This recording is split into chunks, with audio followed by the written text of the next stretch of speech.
Good evening dear friends, welcome to my YouTube channel. हम लोग दोस्तों पार्ट ऑफ स्पीच की सीरीज़ को कंटिन्यू कर रहे हैं, जिसमें हम लोग वर्ब को पढ़ रहे हैं। आज ये वर्ब का 4th वीडियो लेक्चर है दोस्तों, जिसमें हम लोग पार्टिसिपल को कंटिन्यू कर रहे हैं। इसके पहले हम लोग प्रेजेंट पार्टिसिपल को देख चुके हैं। आज इस वीडियो में हम लोग पास्ट पार्टिसिपल और परफेक्ट पार्टिसिपल को पढ़ेंगे। आइए देखते हैं दोस्तों कि पास्ट पार्टिसिपल क्या होता है। पास्ट पार्टिसिपल जो होता है ये कंप्लीट एक्शन को शो करता है, यानी कि एक्शन हैज़ बीन कंप्लीटेड, यानी कि कंप्लीटेड एक्शन को शो करता है, जो वर्ब के थर्ड फॉर्म का होता है। आइए देखते हैं दोस्तों एग्जाम्पल से। I saw a broken chair, मैंने एक टूटी हुई कुर्सी को देखा। चेयर यहाँ पे नाउन है। अब इसको ये चेयर को ये क्वालिफाई कर रहा है, ये ब्रोकन, यानी कि कैसी चेयर, टूटी हुई chair. He has retain a book, उसने एक पुस्तक लिखा है। यहाँ पे जो ये रिटेन है ये वर्ब का थर्ड फॉर्म है। I have completed my work, मैंने अपने काम को पूरा कर लिया है। ये कंप्लीट जो है कंप्लीटेड वर्ब का थर्ड फॉर्म है, जो पास्ट पार्टिसिपल को शो करता है। A book is written by Mohan, एक पुस्तक मोहन के द्वारा लिखी गई। कैसी है, मोहन के द्वारा लिखी गई, यानी कि ये वर्ब का थर्ड फॉर्म है, यानी ये पास्ट पार्टिसिपल है। आई एट फ्राइड राइस, मैंने फ्राई किया हुआ राइस खाया। ये राइस जो नाउन है इसको क्वालिफाई कर रहा है, ये फ्राइड यानी कि कैसा था चावल, फ्राइड था। अब हम देखें दोस्तों पास्ट पार्टिसिपल जो होता है वो कंप्लीटेड एक्शन को शो करता है, जो वर्ब का थर्ड फॉर्म होता है। आइए हम देखते हैं कि इसके अलावा भी हम पास्ट पार्टिसिपल का यूज कहाँ कहाँ करते हैं। देखिए, it is also used as an adjectival phrase, ये तो एडजेक्टिव की तरह होता ही है इसका यूज पार्टिसिपल का, लेकिन एडजेक्टिवल फ्रेज की तरह भी इसका हम लोग यूज कर सकते हैं। फ्रेज मतलब होता है दोस्तों दो या तीन वर्ड का एक ग्रुप होता है, जो कंप्लीट मीनिंग को नहीं शो करता है, जो एक इंडिपेंडेंट क्लॉज होता है। देखिए, the sweet eaten by the children was rotten. The sweet यहाँ पे सब्जेक्ट हो गया। अब यहाँ से लेकर के यहाँ ए तक एक फ्रेज है, इसको हम लोग एडजेक्टिवल फ्रेज बोलते हैं। ईटेन बाय द चिल्ड्रेन, ये एक वर्ड का ग्रुप है, ये वर्ड्स का ग्रुप है, लेकिन इसके पास कोई कंप्लीट मीनिंग नहीं है, इसलिए हम लोग इसको एक फ्रेज बोलते हैं। The sweet eaten by the children was rotten, मतलब कि बच्चों के द्वारा जो मिठाई खाई गई वो सड़ी थी। अब हम देखेंगे इसके अलावा भी हम लोग पास्ट पार्टिसिपल का यूज और कहाँ कर सकते हैं। It is also used as an adverbial. अब हम लोग देखेंगे जो पास्ट पार्टिसिपल है, पास्ट पार्टिसिपल का यूज हम लोग एडवर्बियल की तरफ एडवर्ब के जैसा भी यूज कर सकते हैं। कैसे, इसको हम लोग एग्जाम्पल में देखते हैं। Eaten in this manner the chicken present no problem, यानी हम लोग यदि चिकन को इस तरीके से खाएंगे तो ये कोई परेशानी नहीं उत्पन्न करेगा। अब हम लोग देखेंगे ये क्या है, ईटेन इन दिस मैनर, मतलब इस तरीके से खाना, एक मैनर को शो कर रहा है, यानी एक यहाँ पे एक इसका यूज किया गया है एडवर्ब की तरह। और हम लोग देखेंगे इसके अलावा भी पास्ट पार्टिसिपल का यूज कहाँ कहाँ होता है। It is also used to give reason, यानी एक रीजन बताने के लिए भी हम लोग पास्ट पार्टिसिपल का यूज कर सकते हैं। कैसे करते हैं, being blinded by the storm I lost my way, यानी कि तूफान के द्वारा अंधा होने के बाद आई लॉस्ट माई वे, मैंने अपना रास्ता खो दिया। अब हम लोग यहाँ देखें पास्ट पार्टिसिपल का यूज कहाँ कहाँ होता है। पास्ट पार्टिसिपल कंप्लीटेड एक्शन को शो करता है, जो वर्ब का थर्ड फॉर्म होता है। इसका यूज हम लोग एक एडजेक्टिवल फ्रेज की तरह कर सकते हैं, एक एडवर्ब की तरह भी कर सकते हैं, रीजन बताने के लिए भी कर सकते हैं। आइए हम लोग देखते हैं it present a completed action or state of being spoken of, यानी कि ये कंप्लीट एक्शन को शो करता है, यानी कि ये स्टेट ऑफ बीइंग को भी शो करता है। कैसे शो करता है देखिए, deceived by his friend he lost all hope, यानी कि अपने मित्र के द्वारा धोखा दिए जाने के बाद वह पूरा उम्मीद जो थी वो खो दिया, यानी deceived by his friend he lost all hope. Driven by the hanger, भूख से पीड़ित होने के बाद, ही इसके कारण भी हो सकता है कि बाद भी हिंदी मीनिंग हो सकता है।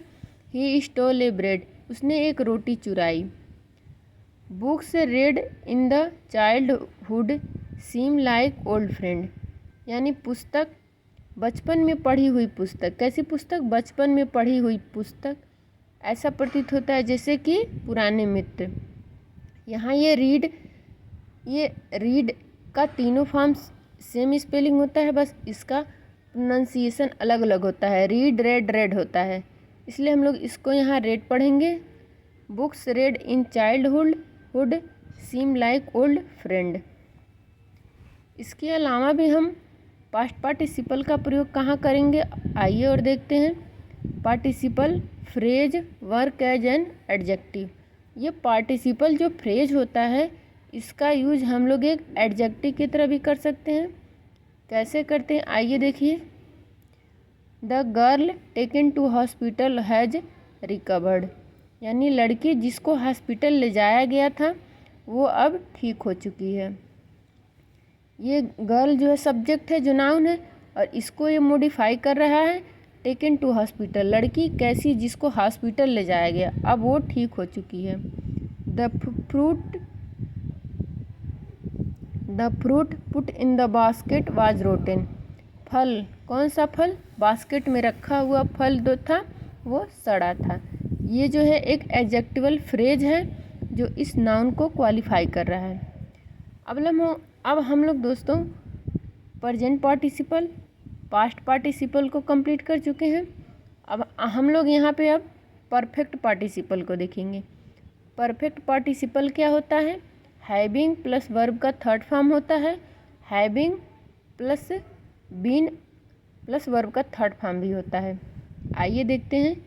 हैविंग प्लस वर्ब का थर्ड फॉर्म होता है, इसका यूज कैसे होता है, used with combine clause that have the same subject. इसका पार्टिसिपल, परफेक्ट पार्टिसिपल का यूज हम लोग करते हैं एक कंबाइन क्लॉज की तरह करते हैं जिसका कि सेम सब्जेक्ट होता है। आइए देखते हैं। If one action is completed before the next action start, इसका हम लोग यूज करेंगे जब जैसे ही एक एक्शन कंप्लीट हुआ और तुरंत दूसरा एक्शन तुरंत स्टार्ट हो जाता है। देखिए, having got money she bought a bike, जैसे ही वो उसको पैसा मिला वह एक बाइक खरीद ली। Having got money she bought a bike.